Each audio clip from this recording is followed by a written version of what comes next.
Today's special guest, Gerald Celente from the Trends Research Institute.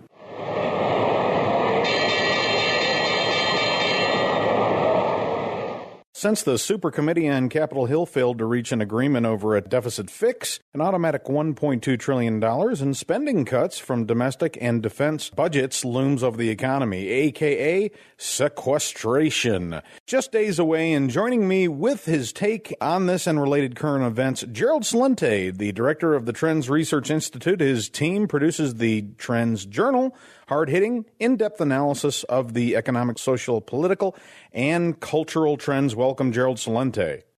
Thanks for having me back, Chris. You know, I'd like to begin the discussion, if we could, today with the latest hot-button topic on Capitol Hill as sequestration. You know, the ominous-sounding plan was delayed until March. Capitol Hill may be required, though, to make about $85 billion in cuts if they don't come up with a plan. And then ultimately, it's $1.2 trillion in broad-based government spending cuts. These jobs, the last bastion of employment, you know, the government jobs were half of America virtually. Well, if they start cutting there, that seems like the backbone of our nation.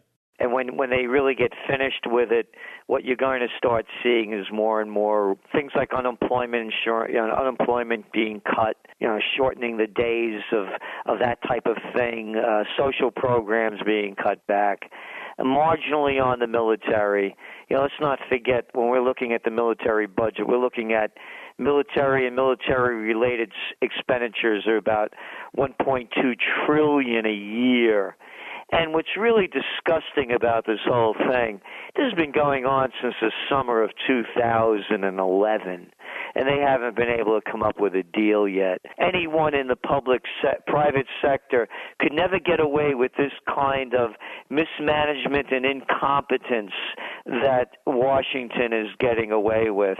And it's really reflective of where the nation is going as a whole when we see this kind of shenanigans being played out in front of our eyes, that they can't come up with a deal to bring the government in line with spending cuts that should have been there a long time ago, considering the depth of the deficit and how it keeps building. Since the year 2000, about $5 trillion in our national debt. Fast forward about a decade or so, we've tripled it to over $16.5 trillion, $800,000 in the Pentagon, face 1 day of furlough a week for about 5 months, customs agents, air traffic controllers. There's quite a list here. I won't run through the whole thing. I think you alluded to the ultimate outcome we're going to see here, and that is that it won't be a drop in the bucket by the time it gets through, because if they pull the punch bowl away from almost every household has some type of government check coming in, whether it be the SNAP food stamp debit cards, all the way to Social Security, Medicare, Medicaid. That's not to disparage the programs, but ultimately we have to pay for it, and the bill is piling up. What do you think? Well, yes, but the big bill, again, that's one of the big bills, but the biggest bill is this defense budget. This is anathema to everything that this country was created upon. You read the words of the Founding Fathers. You could go from Madison to Jefferson to Washington. They were all against becoming involved in foreign entanglements. Hey, Chris, isn't it wonderful? They're just opening up a new drone base. I mean, that's a big, important place. How about expanding, the Asian front as well? What's going on with this country, and how come nobody's speaking out against this? Look at those wonderful wars that they waged in Afghanistan and in Iraq. What wonderful victories. I can't forget that humanitarian mission in Libya. You remember that one, that scope-limited, time-limited, kinetic action, as the White House spokesman James Carney called it? This is a disgrace. So if you want to see how this country is going down and why it's going down, let's look what President Eisenhower said and warned us about, that the military-industrial complex was taking over the nation. And this is coming from a 5-star general, forces. There is one other lone voice in the wilderness who's been on this show as well, Mr. John Perkins, the Confessions of an Economic Hitman author, and I know he shares your sentiments with regard to how the economic base is built upon this military-industrial complex that you outlined. I also wanted to ask you about this budget office numbers here. The estimates show that we could see our employment numbers drop by about 750,000 jobs this year alone, and watch the GDP drop by about 0.5%. If these cuts go through, 2 months of employment gains, our typical 2 months of employment gains, plus a sizable chunk out of our GDP, which has been staggeringly low. Do you think that this is going to, significantly impact corporate profits and thusly the markets?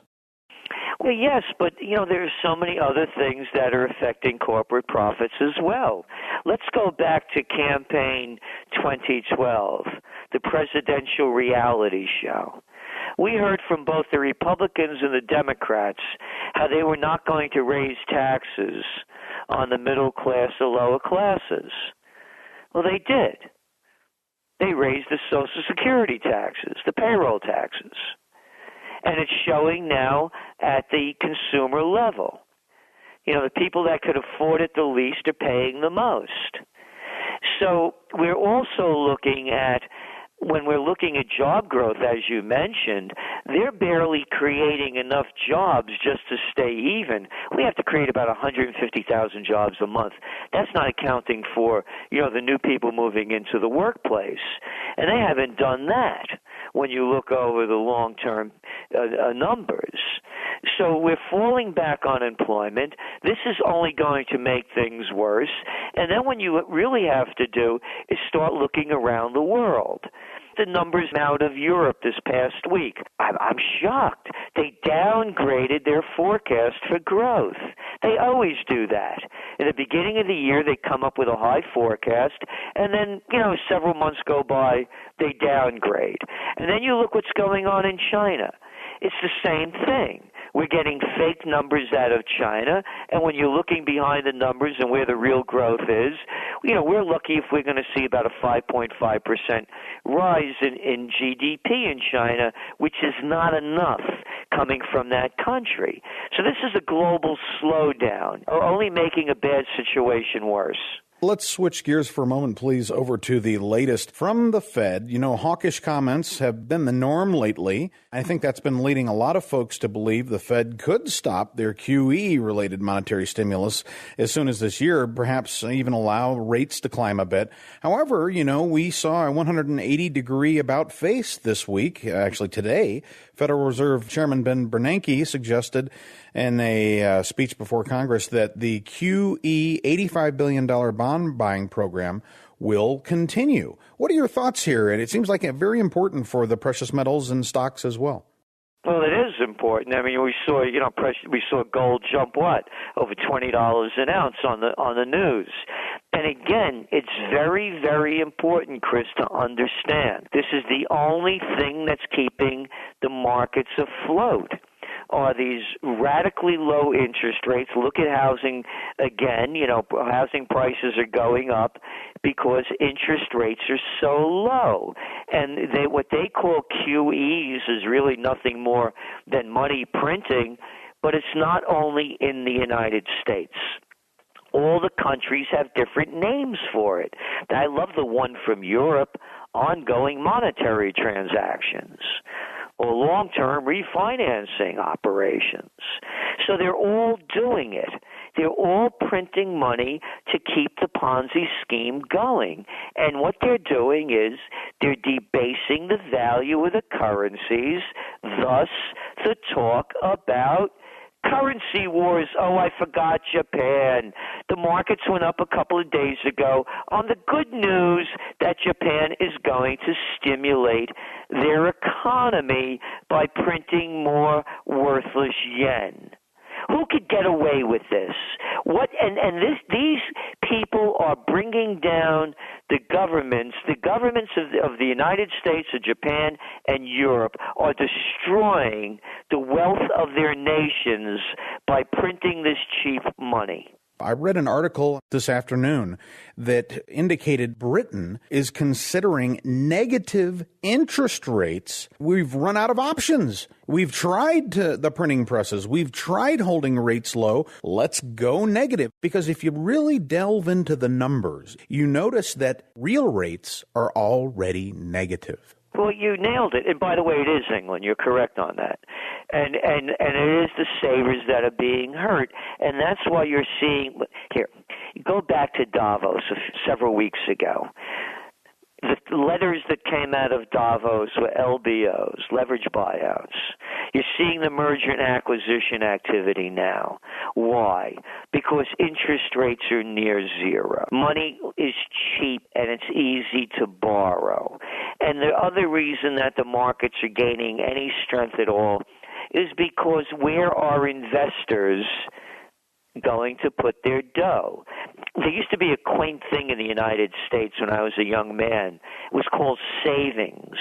That's right. People used to put their money in the banks. They call them savings accounts, and you would get an interest that was above inflation for the money that you put away for a rainy day.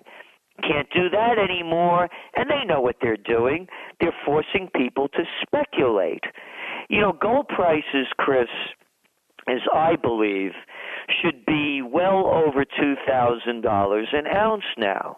But I truly believe with all my heart and all of my professional credentials that they're forcing down the price of gold because they're debasing their currencies at home. As I said, whether it's Europe, Japan, China as well, they're dumping money into the system. They're just doing it differently. And Japan and other nations.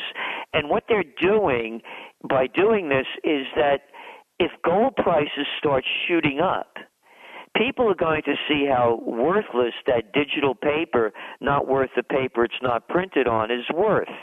So when I say they're rigging it, well, can you dig this? They rigged the interest rates, LIBOR. Everybody knows it. It's a stated fact.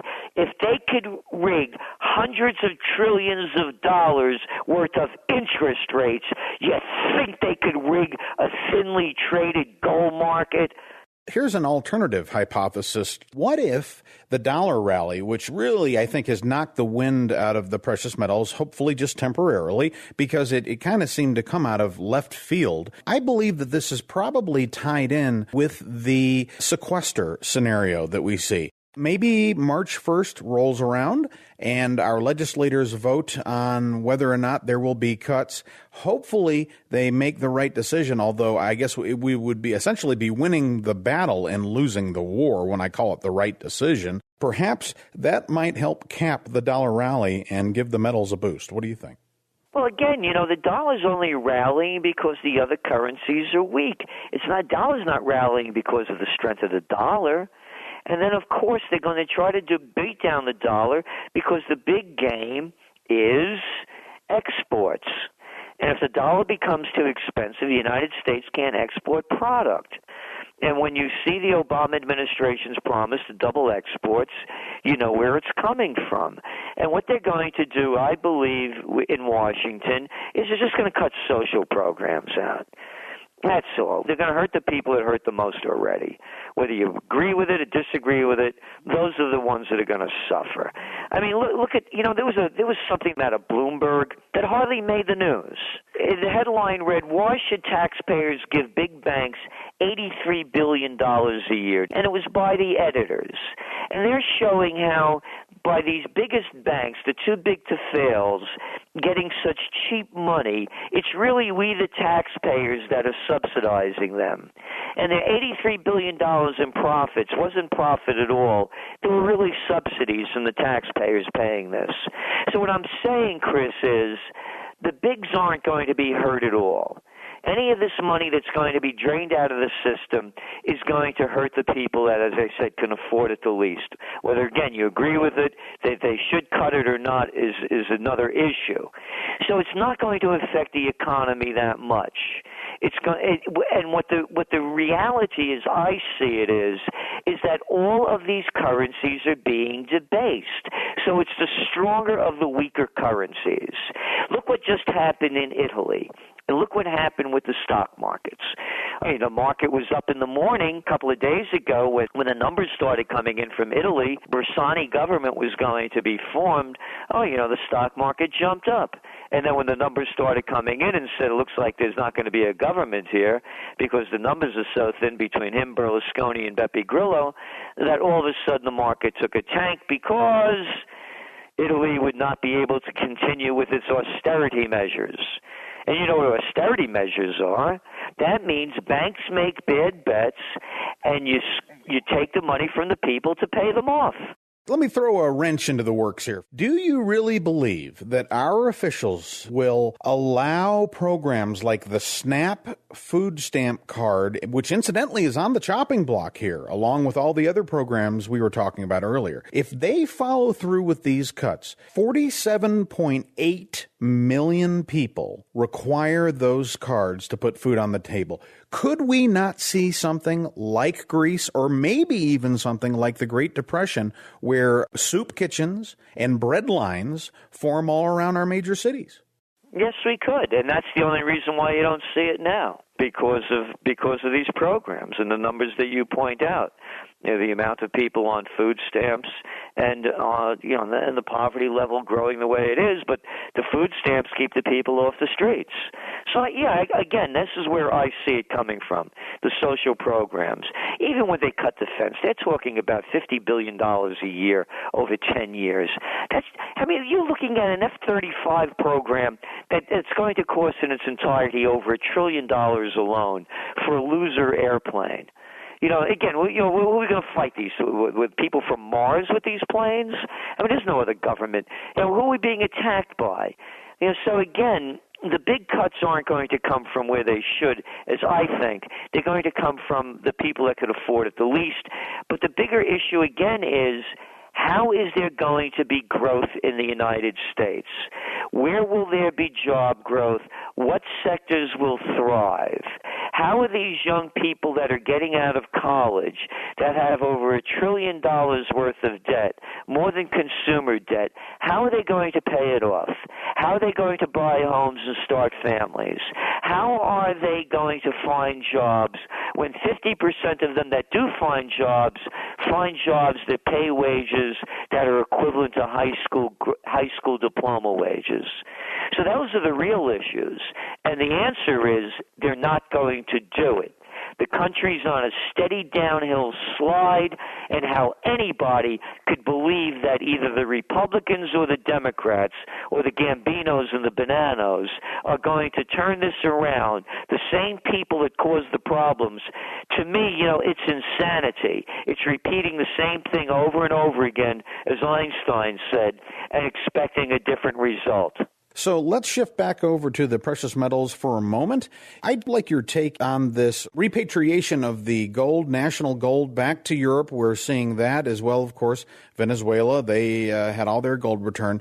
But, when it comes to the United States, we, unlike France, are requesting 6 to 7 years to return the Bundesbank's gold. And that's kind of raised some red flags right away, questioning whether or not we actually have leased out our gold, whether or not it's actually available, or whether the Treasury and the Fed are going to have to purchase the metal on the open market over the next few years in order to make good on their promises. I don't think the gold is there.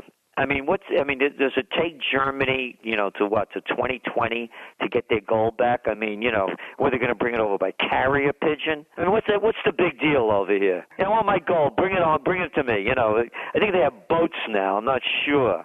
There's a lot of baloney. And here's the other thing, Chris, to really put it into perspective. What are we looking at? We're looking at probably about 133 billion euros worth of gold. That's chump change when you look at the GDP of Germany. That really kind of brings home, I think, the point. It must not be there, because it wouldn't be such a Herculean effort, I think, to simply ship those bars back over. Oh, yes, it might have to be done covertly and clandestinely, perhaps, in order to protect against pirates or something. I certainly like your carrier pigeon idea. But in the final analysis, it just raises some red flags, and I think that ultimately we may see some more, market manipulation to drive down the metals so these officials can get their hands on cheaper metals. Yes, and by the way, look what's going on over in China and in Russia and other governments becoming big purchases, central governments buying gold. The BRIC nations, absolutely. And at big numbers, and particularly when you see what Russia's done over the past, decade or so. There's a lot of gold being purchased. So I believe that, the real issue here is, for example, in the United States, what's the big secret over here? I mean, isn't this supposed to be a democracy of we the people? Why can't we see the gold? The politicians and the Federal Reserve people. You're not allowed to see it. You only go to work, pay taxes, and do as you're told, and don't ask to see the gold. Behave yourself. What kind of country is this? What's the big secret? I'll tell you what the big secret is. I don't believe it's there. Because as I said, if the gold is in, if Germans had the gold in the United States, they have it in France, they have it in the UK, why can't they get it back right away? I mean, come on. I mean, the United States could bomb any country it wants to. You can't ship some gold, overseas. It's going to take till 2020. No, to me, it's the whole. It's one big lie. I like the points you raised with regard to China. There is talk that they're secretly accumulating huge amounts of gold in anticipation of further currency wars, dollar weakness, and maybe even a gold-backed renminbi. In order to keep the established gold to reserves ratio, that's one of the requirements they have there, at about 2%. Their monetary reserves, our currency reserves, are up to $3.3 trillion now. As that keeps skyrocketing, the reserves, that 2% requirement means they have to keep making these purchases, and that's probably why they're soon to eclipse India as the world's largest gold producer. What do you think? I think you're right. And I also believe that when I know what's going on. When you look at China as well, more and more people, more and more countries are trading with the yuan, and they're opening up more and more banks in other countries. Whether it's Singapore doing more business with Taiwan, and even Japan, who on one end they're fighting this war over these islands, but on the other hand, they're doing more trade with them. So I see the dollar losing its status more and more as a reserve currency, even with this fiscal cliff into its next stage, regardless of what the United States does.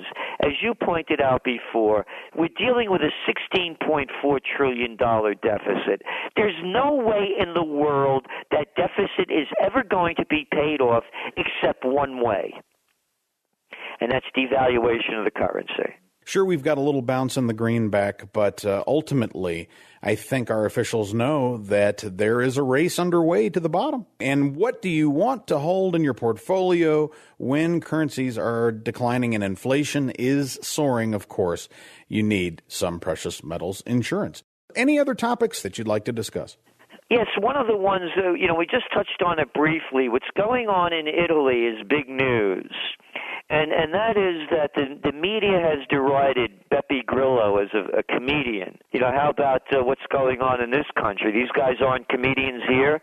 But the important thing is it's a model for the new millennium. He gained some 26% of the vote, and he's not running, just the Five-Star Movement Party, the people running under it, without ever appearing on television, without going to any of the mainstream media. This was done on the streets and over the Internet. It's very significant because it's a huge push toward people power at a time when virtually the entire global media tried to ridicule and deride the movement, but it still had very strong power to make a huge difference. And I believe this is going to be a model of the future.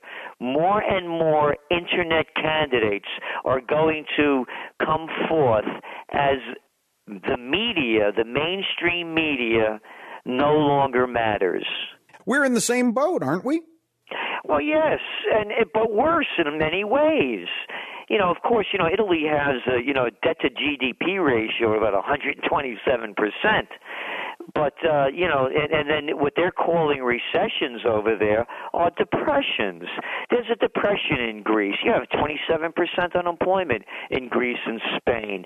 In Italy and Portugal and many of these other countries, you have youth unemployment over 50%. And in the United States, of course, our employment numbers lie because once you're no longer receiving unemployment benefits and you can't find a job, they take you off the rolls and you're no longer considered unemployed. I mean, Stalin would have loved doing a deal like that. I mean, that's kind of a method that's very apt for the former, communist nation. I think he would have inwardly blanched at anyone who had the cojones to try to pull that stunt. I don't know that even his nation or his regime would have thought they could have gotten away with half the stuff that's occurring today. It's surreal. It's Orwellian, don't you think? It is Orwellian. Again, if they were doing that, then this country would be ridiculing. We would be ridiculing any nation that's doing what this nation is doing. And this whole thing, you go back to our TrendsJournal because we're writing now the spring journal, and we're writing a lot about what's going on in Italy and Cyprus and Bulgaria, all of these uprisings that are continuing, the corruption in Spain. And I'm reading what we wrote about the technocrats when they came in 2011, and how they were pumped up as these glorious masterminds that were going to solve the problems in Greece and in Italy.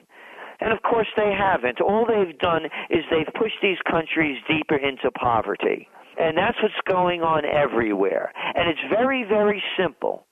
Who made this up that the banks can't fail? This is not capitalism in the United States. There is no such thing in capitalism as too big to fail. That's called fascism, the merger of state and corporate powers. And anyone that thinks that that's not the definition, they're wrong.